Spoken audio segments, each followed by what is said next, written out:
Hi ಕನ್ನಡದ YouTube ಚಾನಲ್ಗೆಲ್ಲ ಅಭ್ಯರ್ಥಿಗಳಿಗೆ ವಿದ್ಯಾರ್ಥಿನಿಯರಿಗೆ ಸ್ವಾಗತನ ತಿಳಿಸ್ತಾ ಈಗ ಸಾಕಷ್ಟು ಅಭ್ಯರ್ಥಿಗಳು ಕರ್ನಾಟಕ ರಾಜ್ಯದಲ್ಲಿ 3.35 ಲಕ್ಷಕ್ಕೂ ಅಧಿಕ ಅಭ್ಯರ್ಥಿಗಳು ಟಿಇಟಿ ಪರೀಕ್ಷೆ ಪೇಪರ್ 1 ಮತ್ತು ಪೇಪರ್ 2 ಪರೀಕ್ಷೆನ ಈ ಬಾರಿ ಬರೆದಿರೋದಾಗಿರುತ್ತೆ 2025ರಲ್ಲಿ. ಈ ಒಂದು ಟಿಇಟಿ ಅಂತಕ್ಕಂಥದ್ದು ಇರುತ್ತಲ್ಲ, ಕರ್ನಾಟಕ ರಾಜ್ಯದ ಶಿಕ್ಷಕರ ಅರ್ಹತಾ ಪರೀಕ್ಷೆಯಲ್ಲಿ ಕೆಲವು ಅಭ್ಯರ್ಥಿಗಳಿಗೆ ಹೊಸದಾಗಿ ಹೊಸ ಪ್ರಶ್ನೆಗಳು ಬರ್ತಿರೋದಾಗಿರುತ್ತೆ. First year first time exam ಬರೆದಿರುವಂಥ ಅಭ್ಯರ್ಥಿಗಳಾಗಿರ್ಬೋದು, ಇನ್ನು ಬಿ ಎಡ್ ಅಲ್ಲಿ ಇರ್ತಕ್ಕಂಥವ್ರಾಗಿರ್ಬೋದು, ಬಿ ಎಡ್ ಕಂಪ್ಲೀಟ್ ಮಾಡಿ ಫಸ್ಟ್ ಅಟೆಂಪ್ಟ್ ಬರೆದಿರುವಂಥವ್ರು ಅಥವಾ ಕಳೆದ ವರ್ಷಗಳಲ್ಲಿ ಬರೆದಿರೋ ಕೂಡ ಕೆಲವೊಂದು ಪ್ರಶ್ನೆಗಳಂತಿರುತ್ತೆ.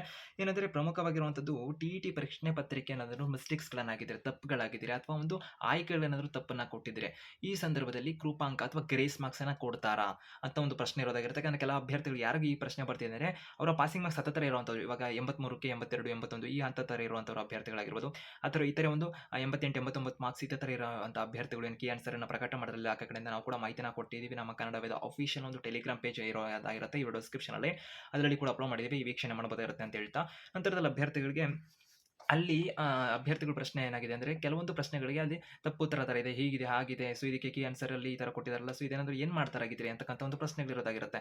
ಸೊ ಪ್ರಶ್ನೆ ತಪ್ಪಾಗಿದ್ರೆ ಗ್ರೇಸ್ ಮಾರ್ಕ್ಸ್ ಕೊಡ್ತಾರೆ, ಅಥವಾ ಆಯ್ಕೆಗಳೇ ತಪ್ಪಾಗಿದ್ರೆ ಗ್ರೇಸ್ ಮಾರ್ಕ್ಸ್ ಕೊಡ್ತಾರಾ, ಆ ಥರ ಈ ಥರ ಕೊಟ್ಟಿದ್ದಾರಲ್ಲಿ ಆನ್ಸರ್ಗಳಲ್ಲಿ ಏನು ಏನು ಇವಾಗ ಅಂತ ಕೇಳ್ತೀರಿ. ಸೊ ಒಟ್ಟು ಮಾರ್ಕ್ಸ್ ಯಾವ ಥರ ಆಗುತ್ತಾಗಿದೆ ಕ್ವಶನ್ಗೆ ಸಂಬಂಧಪಟ್ಟಂತೆ ಪ್ರತಿಯೊಂದು ಮಾಹಿತಿ ಹೇಳುವಂತಿದ್ದಾರೆ.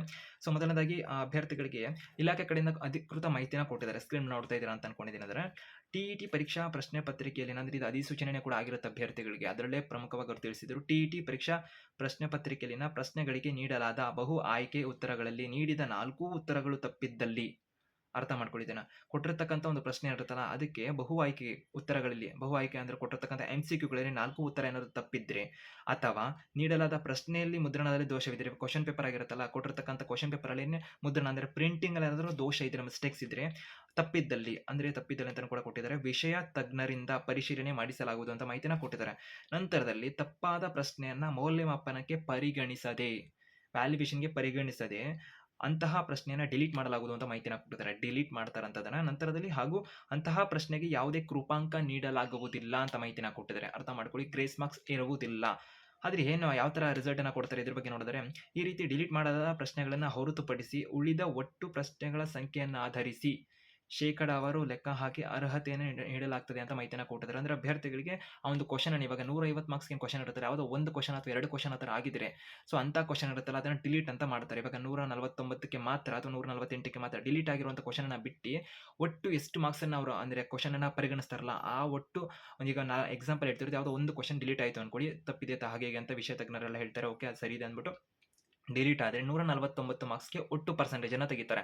ಒಟ್ಟು ಪರ್ಸೆಂಟೇಜನ್ನು ತೆಗೆದಾಗ ಅಭ್ಯರ್ಥಿಗಳಿಗೆ ಪಾಸಿಂಗ್ ಮಾರ್ಕ್ಸ್ ಏನಿರುತ್ತಲ್ಲ ಅದು ವೇರಿ ಆಗುತ್ತೆ. ಅಂದರೆ 150ಕ್ಕೆ ತಗೊಂಡಾಗ ಆಲ್ಮೋಸ್ಟ್ 90 ಬರಬೇಕು, ಕೆಲವೊಂದು ಕ್ಯಾಟಗರಿಯವರು 83 ಬರಬೇಕು, ಈ ಥರ ಇತ್ತು ಅಭ್ಯರ್ಥಿಗಳಿಗೆ. ಸೊ ಇವಾಗ ಅವರು ಏನು ಇಳಿಕೆ ಮಾಡಿದಂಥ ಸಂದರ್ಭದಲ್ಲಿ ಅಂದರೆ ಒಂದು ಕ್ವಶನ್ ಡಿಲೀಟ್ ಮಾಡಿದಾಗ, ಸೊ ಆ ಒಂದು ಪರ್ಸೆಂಟೇಜ್ ಏನು ಬರ್ತದೆ 149ಕ್ಕೆ ಆಲ್ಮೋಸ್ಟ್ 89 ತೆಗೆದ್ರು ಕೂಡ ಅದನ್ನು ಪಾಸ್ ಅಂತಲೇ ಡಿಕ್ಲೇರ್ ಮಾಡಬೇಕಿರುತ್ತೆ. ಅವರು ಡಿಕ್ಲೇರ್ ಕೂಡ ಮಾಡ್ತಾರೆ, ಯಾಕಂದ್ರೆ ಇನ್ನೂ ವೇರಿಯೇಷನ್ ಅಲ್ಲಿ ಬಂದರೂ ಕೂಡ ಅಭ್ಯರ್ಥಿಗಳಿಗೆ ಡಿಕ್ಲೇರ್ ಅನ್ನ ಮಾಡ್ತಾರೆ.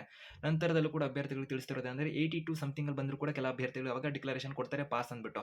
ಅರ್ಥ ಆಗ್ತಿದೆ ಅಂತ ಅನ್ಕೊಂಡಿದ್ದೀನಿ ಅಭ್ಯರ್ಥಿಗಳಿಗೆ. ಸೊ ಒಟ್ಟು ಪರ್ಸೆಂಟೇಜ್ ಅಲ್ಲಿ ಆ ಸಂದರ್ಭದಲ್ಲಿ ಅದಕ್ಕೆ ಅವರು ಸ್ಪೆಸಿಫಿಕ್ ಆಗಿ ಮಾರ್ಕ್ಸ್ ಅಂತ ಡಿಸೈಡ್ ಮಾಡಿಲ್ಲ. ಅಲ್ಲಿ 60% ಅಭ್ಯರ್ಥಿಗಳಿಗೆ, ಯಾರಿಗೆ ಸಾಮಾನ್ಯ ವರ್ಗದವರಿಗೆ 2A to B, 3A ವಿದ್ಯಾರ್ಥಿಗಳಿಗೆ, 3B ವಿದ್ಯಾರ್ಥಿಗಳಿಗೆ ಅದನ್ನು ನಿಗದಿ ಮಾಡಿರೋದಾಗಿರುತ್ತೆ. ಇತರೆ ಒಂದು ವಿದ್ಯಾರ್ಥಿಗಳು ನಾವು ವಿಡಿಯೋ ಕೂಡ ಮಾಡಿದ್ವಿ, ಆ ವಿದ್ಯಾರ್ಥಿಗಳಿಗೆ ಎಷ್ಟು ಪಾಸಿಂಗ್ ಮಾರ್ಕ್ಸ್ ಅಂದ್ಬಿಟ್ಟು.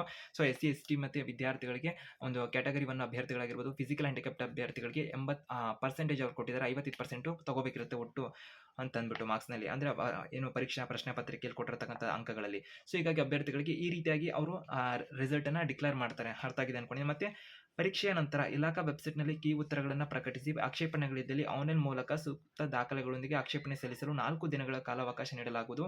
ಸ್ವೀಕರಿಸಲಾದ ಆಕ್ಷೇಪಣೆಗಳನ್ನು ತಜ್ಞರ ಸಮಿತಿಯು ಪರಿಶೀಲಿಸಿ ಉತ್ತರವನ್ನು ಅಂತಿಮಗೊಳಿಸಲಾಗುತ್ತದೆ. ಇದನ್ನು ಇಲಾಖಾ ವೆಬ್ಸೈಟ್ನಲ್ಲಿ ಪ್ರಕಟಿಸಲಾಗುವುದು. ಈ ಉತ್ತರಗಳು ಅಂತಿಮವಾಗಿದ್ದು ಯಾವುದೇ ಬದಲಾವಣೆಗೆ ಅವಕಾಶ ಇರುವುದಿಲ್ಲ ಅಂತ ಮಾಹಿತಿನ ಕೊಟ್ಟಿದ್ದಾರೆ. ಇವಾಗ ಒಂದು ಕೀ ಆನ್ಸರ್ ಏನು ಪ್ರಕಟ ಆಗಿತ್ತಲ್ಲ ಅಭ್ಯರ್ಥಿಗಳಿಗೆ, ಆ ಒಂದು ಕೀ ಆನ್ಸರ್ ಅಂತಿಮ ಆಗಿರೋದಿಲ್ಲ. ನೆಕ್ಸ್ಟ್ ಇನ್ನೊಂದು ಈ ಒಂದು ಕೀ ಆನ್ಸರ್ಗಳಿಗೆ ಆಕ್ಷೇಪಣೆ ಸಲ್ಲಿಸೋದಕ್ಕೆ ಕೂಡ ಅವಕಾಶನ ಕೊಟ್ಟಿದ್ದಾರೆ. ಡಿಸೆಂಬರ್ ತಿಂಗಳ 9ನೇ ತಾರೀಕಿನಿಂದ ಡಿಸೆಂಬರ್ ತಿಂಗಳ 12ನೇ ತಾರೀಕು ತನಕ ಅವಕಾಶ ಕೊಟ್ಟಿದ್ದಾರೆ. ಈ ದಿನಗಳಲ್ಲಿ ಅಭ್ಯರ್ಥಿಗಳು ಅಥವಾ ಇತರೆಯವರು ಯಾರು ಬೇಕಾದ್ರೂ ಆಕ್ಷೇಪಣೆ ಸಲ್ಲಿಸಬಹುದಾಗಿರುತ್ತೆ. ಅದಕ್ಕೆ ಸೂಕ್ತ ದಾಖಲೆಗಳನ್ನು ಇಟ್ಕೊಂಡಿರಬೇಕು ಅಂತ ಮಾಹಿತಿನ ಕೊಟ್ಟಿದ್ದಾರೆ. ಸೊ ಅದೆಲ್ಲ ಅಪ್ಲಿಕೇಶನ್ ಆದ ನಂತರದಲ್ಲಿ ಕೊನೆಯದಾಗಿ ಒಂದು ಫೈನಲ್ ಆಗಿ ಕೀ ಆನ್ಸರ್ ಪ್ರಕಟ ಮಾಡ್ತಾರೆ. ಆ ಒಂದು ಕೀ ಆನ್ಸರ್ಗಳೇ ಅಂದರೆ ಇವಾಗ ಏನು ಆಕ್ಷೇಪಣೆಗಳು ಹೋಗ್ತಲ್ಲ ಅದಕ್ಕೆ ವಿಷಯ ತಜ್ಞರು ಇರುತ್ತಲ್ಲ ಅವ್ರಗಳಿಗೆ ಸಂಬಂಧ ಕಡೆಯಿಂದ, ವಿಷಯ ತಜ್ಞರಿಂದ ಒಂದು ಸಮಿತಿ ಕಡೆಯಿಂದೆಲ್ಲ ಪರಿಶೀಲನೆ ಆಗುತ್ತಂತೆ. ಸೊ ಆ ತಜ್ಞರು ಕೊಡ್ತಕ್ಕಂಥ ಒಂದು ಫೈನಲ್ ಫೈನಲ್ ಕೀ ಆನ್ಸರ್ ಇರುತ್ತಲ್ಲ ಅದನ್ನು ಪ್ರಕಟ ಮಾಡ್ತಾರೆ. ಅದೇ ಬೇಸ್ ಮೇಲೆ ಇವ್ಯಾಲ್ಯೂಯೇಷನ್ ಎಲ್ಲ ಆಗುತ್ತೆ. ಸೊ ಅದನ್ನೇ ಕೂಡ ಕನ್ಸಿಡರ್ ಮಾಡ್ತೀವಿ ಅಂತ ಮಾಹಿತಿನ ಕೊಟ್ಟಿದ್ದಾರೆ.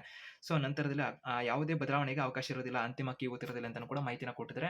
ಅರ್ಥ ಆಗಿದೆ ಅನ್ಕೊಂಡಿದ್ದೀನಿ. ಸೊ ಯಾವ ಥರ ಆಗಿದ್ರೆ ಒಂದು ಕೀ ಆನ್ಸರ್ಗೆ ಸಂಬಂಧಪಟ್ಟಂತೆ ಆಗಿರೋ ಗ್ರೇಸ್ ಮಾರ್ಕ್ಸ್ ಕೊಡ್ತಾರೆ, ಇನ್ನೊಂದು ಪ್ರಶ್ನೆಗಳನ್ನೆಲ್ಲ ಅಭ್ಯರ್ಥಿಗಳು ಏನು ಮಾಡ್ತಾರೆ ಅಂತ ಈ ರೀತಿಯಾಗಿ ಮಾಡ್ತಾರೆ, ಡಿಲೀಟ್ ಅಂತ ಮಾಡ್ತಾರೆ. ಒಂದು ಪ್ರಶ್ನೆಗಳು ಅಥವಾ ಆಯ್ಕೆಗಳನ್ನ ತಪ್ಪಿದ್ರೆ ಯಾವುದೇ ರೀತಿ ಗ್ರೇಸ್ ಮಾರ್ಕ್ಸ್ ರೂಪಾಂಕ ಇರುವುದಿಲ್ಲ. ಅರ್ಥ ಆಯಿತು ಅನ್ಕೊಳ್ತೀನಿ. ನಿಮ್ಮ ಸ್ನೇಹಿತರಿಗೂ ಒಂದು ಡೌಟ್ ಇರುವಂಥವ್ರಿಗೆ ವಿಡಿಯೋನ ಶೇರ್ ಮಾಡಿ ಮಾಹಿತಿನ ತಲುಪಿಸಿ.